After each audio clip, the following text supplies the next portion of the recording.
Hi everybody. Just want to give a shout out to the soup kitchen here in glorious old the Lou. So I got a piece of pizza and some broccoli salad, some candy, a drink, and a mango drink box. So I'm all set to go. If I had money, I would normally go get a coffee and a donut to finish it off, but I don't today, so that's all right. This isn't a mukbang channel, so you're not going to see me eat, but this is GARBAUGUST, so I figure I'll just celebrate living the low life for a while. So I wanted to just kind of touch base and let you know where I'm at as far as reading goes. For my first week of reading, which is anything goes, lately I mean, I've been watching them for a long time. I tend to watch a lot of videos. It's a particular subset of true crime. They call it misery lit, if it's in the book form, or if it's, I guess, there's a big audience for it on YouTube. And yeah, women are the biggest audience for true crime. But it's a subset where it looks at these cases of absolutely horrific, rhymes with caboose, of usually children, often women as well. So something like The Burning Bed is a really good example of that. There's a book called A Child Called It, excuse me, which I think is one of the most kind of famous examples. And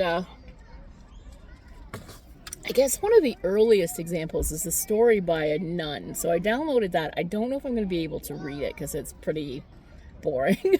Not very good language, but it's considered one of the earliest examples of this sort of voyeuristic, exploitive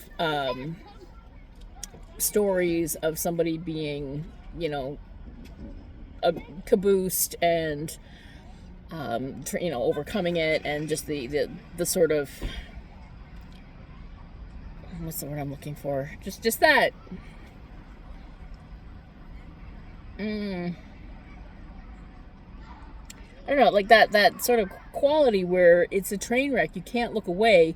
You're sympathetic to the characters, but you're so far removed from all of it that the fact that these people are selling it and making money from it is so exploitive, right?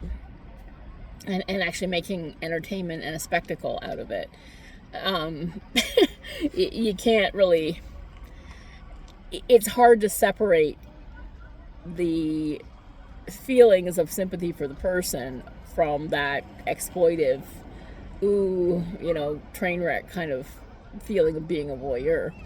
And and I think that's, true crime being one of the trashier forms of literature, I think that misery lit has got to be one of the trashiest, as far as, I mean, I don't disapprove of what people are doing. They get the stories out there, they honor the victims. There's a channel called The Misery Machine that has just, they put these out a couple times a week, these really carefully researched videos about absolutely the most horrific cases, and it's all what happens to these poor little kids. And I like that. They're very sympathetic. They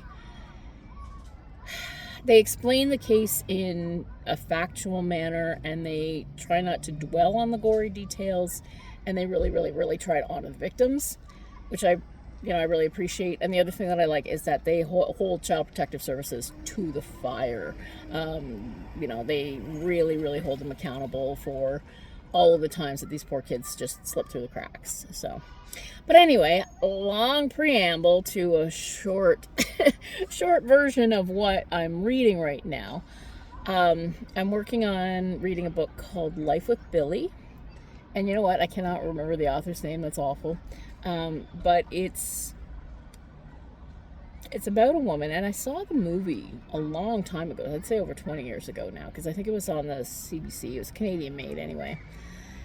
And it was about this woman who, in the very first frame, her husband's passed out drunk in the car, and he in the truck, and she just picks up a shotgun and blows his head off, and she is absolutely unapologetic about it.